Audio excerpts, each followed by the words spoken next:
Om Swastiastu, pemirsa Bali TV, dimanapun Anda berada, kembali saya Nyoman Winata, Redaktur Pelaksana Harian Bali Pos. Seperti biasa, pasti akan berjumpa Anda dalam Bali Pos Talk, dan kali ini kita akan bicara tentang Lembaga Perkreditan Desa atau LPD, terkait dengan keluarnya surat penegasan dari Pak Gubernur Bali, Bapak Wayan Koster, yang ditujukan kepada Kejaksaan tentang dana penyertaan modal dulu ya, yang kemudian disebutkan sebagai hibah. Ini kaitannya dengan banyaknya LPD belakangan yang diusut dengan kasus korupsi. Alasannya karena ada penyertaan uang negara di situ. Kemudian Gubernur mengeluarkan surat penegasan. Apa maknanya ini? Kita akan wawancarai Ketua BKS LPD Bapak Nyoman Cendekiawan. Kita sapa dulu narasumber kita. Om Swastiastu, Pak Man. Om Swastiastu, Pak Nyoman Winata, sehat selalu. Sehat. Om Swastiastu, ya. Pemirsa Bali TV dimanapun Anda berada. Tetap semangat ya Pak Man. Tetap semangat. Ya. Kalau dengan Pak Man wawancara pasti selalu optimis ya. Terkait dengan surat dari Pak Gubernur yang penegasan gitu ya, kepada Kejaksaan tentang dana dulu yang awal-awal pendirian LPD ya, ceritanya ada ya sekitar 2,5 juta untuk modal, kemudian berkembang. Nah akhirnya kemudian ada kasus kasus korupsi yang menjerat beberapa oknum, katakanlah LPD yang tidak bertanggung jawab. Nah Pak Man sendiri melihat apa yang dilakukan Pak Gubernur Koster ini, gimana tanggapannya? Ya, begini, pemirsa Bali TV juga. Pertama, sebelum kita menjawab ke apa yang ditanyakan tadi, tentu pada kesempatan yang berbahagia ini, yang baik ini, tentu saya mewakili teman-teman LPD seluruh Bali ya, melalui Badan Kerjasama LPD Provinsi Bali, menyampaikan terasa selamat tahun baru ini 2023. Semoga di tahun baru ini kita tetap diberikan kesehatan, diberikan kerahayuan dari sesuatu sarang sami. Artinya LPD kita sudah berjalan sampai tahun ini sampai 38 tahun. Tentu ini adalah yang mesti kita syukuri, terutama untuk meningkatkan, mendorong perekonomian kita di desa adat masing-masing, dan ini sudah terbukti memberikan kontribusi kepada desa adat kita untuk pelestarian seni, adat, budaya, dan juga yang dengan konsep Trihita Karana, kan begitu ya Man ya? Okay. Artinya 1437 LPD yang ada di seluruh Bali, tentu juga jumlah yang cukup banyak dalam konteks untuk memberikan kontribusi sekali lagi kepada peningkatan ekonomi. Nah, terkait dengan apa yang ditanyakan tadi tentang surat keputusan dari Gubernur tentang dana hibah ini, tentu kami dari BKS LPD Provinsi Bali sekali lagi mewakili teman-teman ini melalui proses yang cukup alot dan memang memerlukan perjuangan astengkara dari Bapak Gubernur selaku Murdaning Jagat Provinsi Bali sudah memberikan apresiasi yang luar biasa. Nah ini prosesnya pertama kita diberikan pengarahan dulu dengan adanya mohon maaf oknum-oknum kasus-kasus di LPD yang begitu marak di media sosial. Ini juga memberikan perhatian menjadi perhatian lah dari tokoh-tokoh masyarakat Bali bagaimana untuk menjaga, terutama kan menjaga lembaganya ya, artinya lembaga LPD-nya kita jaga. Tentu oknumnya kalau memang salah tentu proses tetap berjalan.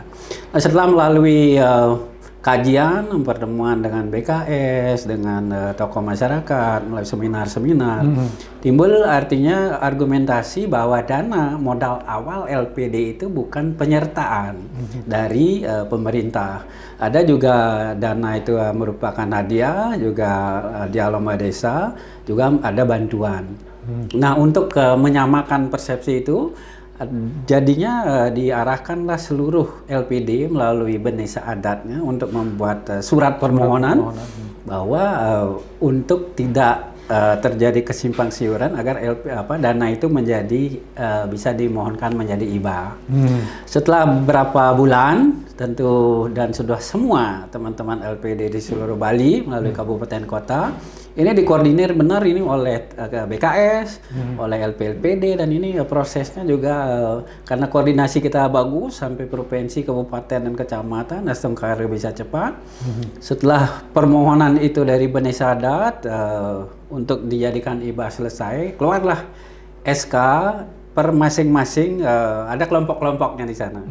Misalnya ada 100 LPD awal dulu yang menyampaikan permohonannya, setelah itu berlanjut lagi. Astengkara setelah semua LPD 1437 semua itu sudah mengajukan dan direspon dengan sangat baik, keluarlah SK yang Pak Nyoman sampaikan tadi.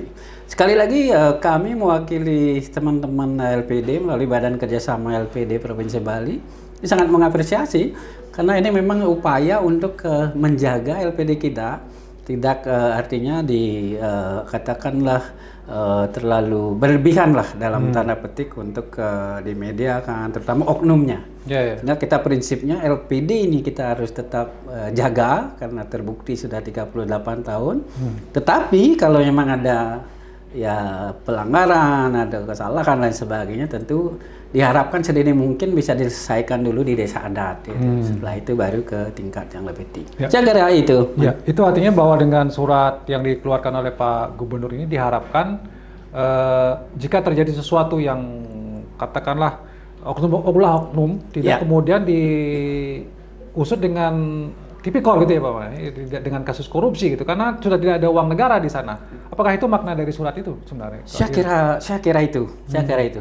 Artinya dalam pemberitaan beberapa akhir-akhir bulan atau beberapa bulan terdahulu ini kan dijerat dengan tipikor, tindak pidana korupsi ya, dengan alasan bahwa di sana ada penyertaan uang negara. Betul. Gitu. Nah, dengan surat ini, dengan keputusan ini, berarti sudah tidak ada lagi uang negara di sana gitu ya? Betul. Saya kira pas sekali. Oleh karena itu sekali lagi konsep dari yang di surat SK atau isi dari SK Pak Gubernur ini memang menutup ruang untuk itu. Artinya kalaupun memang ada pelanggaran tentu kan bukan tindak pidana korupsi ya. Tentu tindak pidana umum atau yang lebih penting lagi menurut yang seperti tadi. Ada seolah-olah ada permasalahan dan sebagian di desa adat itu ngirim sarang-sarang, apalagi dengan adanya restorasi justice sekarang. Tetapi lagi-lagi dengan ada SK ini tentu harapan kita mari kita lebih berhati-hati, dalam mengelola LPD kita. Saya kira teman-teman tetaplah koordinasi dengan pengawas, perjuru, tokoh-tokoh masyarakat, dan sudah dilakukan hal itu, terutama juga dengan media, dengan teman-teman tokoh-tokoh semua lah yang peduli dengan LPD, agar benar-benar kita ada harmonisasi untuk keajakan LPD kita ke depan. Ya, artinya bahwa kita juga ingin menegaskan dari media bahwa dengan surat ini bukan berarti kemudian LPD kebal hukum ya, bukan ya. Jika terjadi hal kita kan ulah oknum ya. Dari 1437 LPD tentu ada beberapa yang berulah katakanlah itu. Tetap kalau memang ada hal yang merugikan masyarakat, kalau memang itu pelanggaran hukum silakan diusut. Tetapi bukan tindak pidana korupsi gitu mungkin maksudnya. Iya. Saya kira sebagai warga negara harus tetap ada hukum ya. Hukum ya. Tetap ada hukum. Nah, tentu sekali lagi dengan adanya surat ini, surat keputusan ini, apresiasi kita kepada pemerintah Provinsi Bali, karena memang ini kan LPD ini melalui peraturan daerah Perda 3 2007 yang melahirkan regulasinya itu. Dengan adanya SK ini juga sekali lagi seksme niki kepada semua pihak niki yang sudah memberikan perhatian kepada LPD kita. Artinya sekali lagi dengan adanya SK ini kita tetap bekerja dengan sebaik-baiknya, ikuti peraturan yang ada, Perda, SK Gubernur dan juga awig-awig pararem yang ada di desa. Tentu juga koordinasi komunikasi. Yang jelas lembaganya kita selamatkan. Kalau ada yang salah atau oknum, itu kan oknum ya.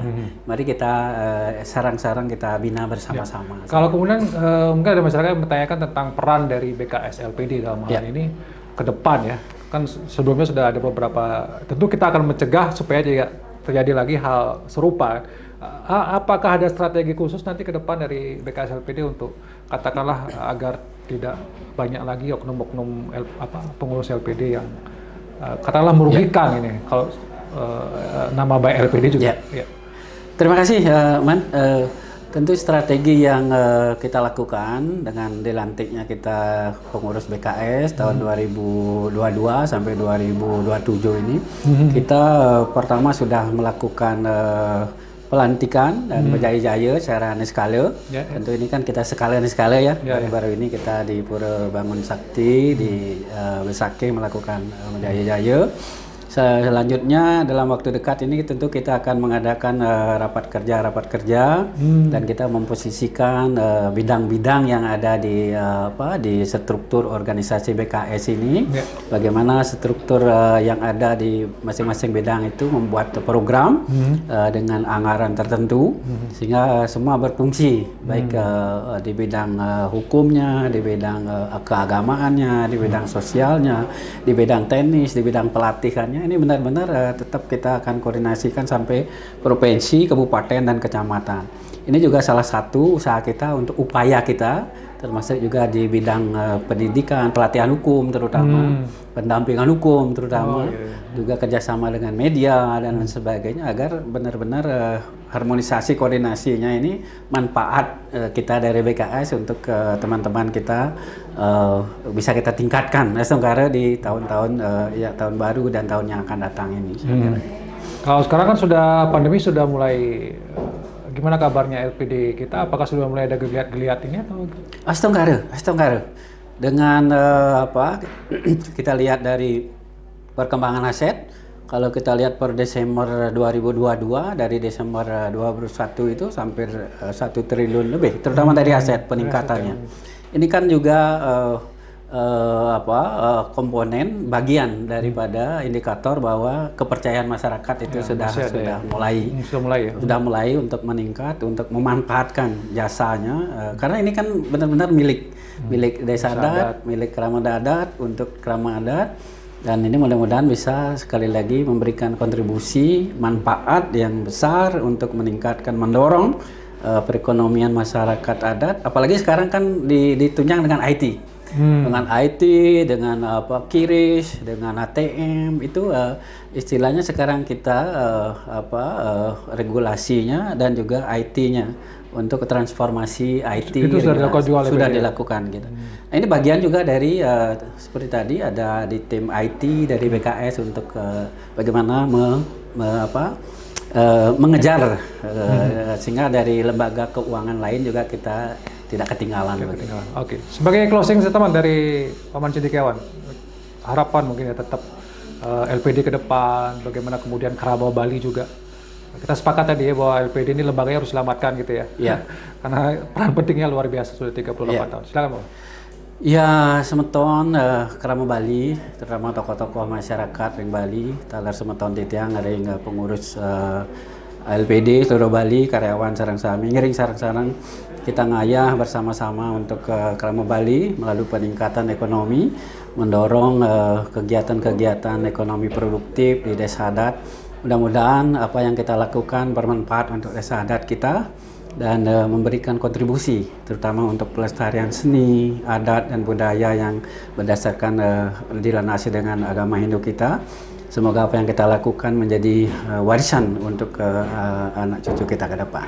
Terima kasih sekali lagi. Tentu hal-hal yang kurang ada kesempatan ini saya mewakili teman-teman mohon maaf yang sebesar-besarnya. Terima kasih. Terima kasih Paman Cendekiawan, Ketua BKS LPD, dan mudah-mudahan sekali lagi LPD ke depan semakin kuat ya, semakin jaya, karena kita sepakat bahwa peran LPD selama ini terutama pada kegiatan-kegiatan adat budaya di desa adat itu sangat luar biasa, sehingga kuatnya LPD juga akan menguatkan lembaga adat kita, desa adat kita. Demikian Bali Post Talk kali ini, saya ucapkan terima kasih atas perhatian Anda. Saya tutup dengan Perma Santi. Om Santi. Om Santi. Om. Terima kasih, sampai jumpa.